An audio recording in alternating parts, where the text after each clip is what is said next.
Hello and welcome back to Rageducation. Yeah, that's right, I'm still making that joke 6 videos in. My name's Gary Martin from rggedu.com, and today we're going to be going over a few of the mobile solutions that we use here that are not RAID. Now, we use 2 different drives here at rggedu, and we use 2 different ones for a reason. The first one is the G Drive EV Raw.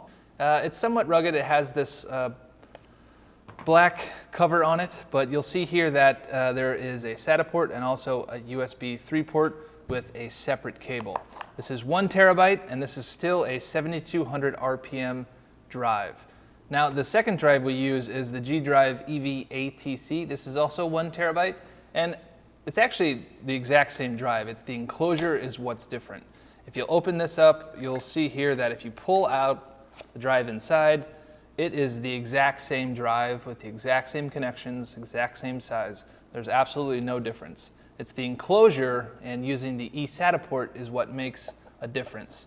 In addition to that, this drive itself has an enclosure that is somewhat water resistant to a certain depth, waterproof, and also more shock absorbent. So if you're going to be traveling a lot, you're going to be backpacking Europe, and you want to drive, this is going to be a good solution.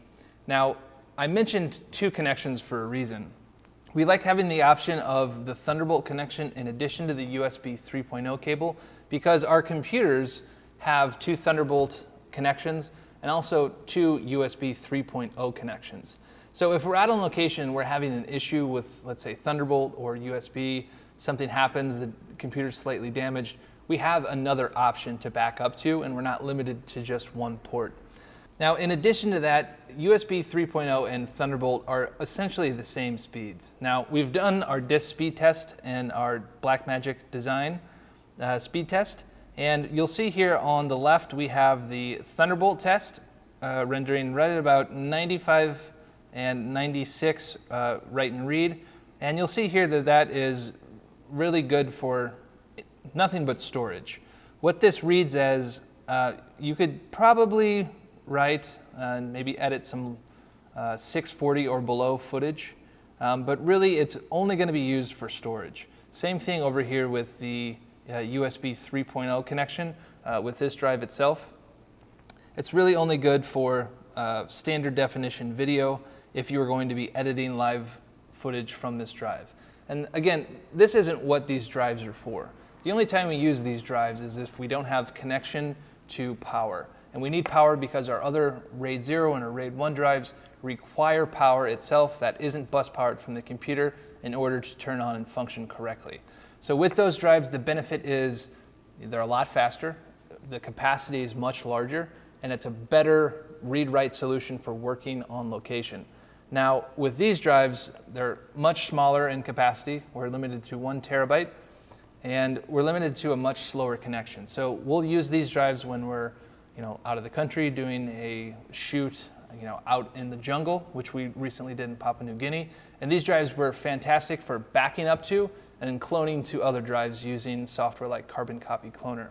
The last thing that I love about this enclosure specifically, as opposed to just having a USB 3.0 cable, is that the drive itself has a Thunderbolt cable that is connected to it.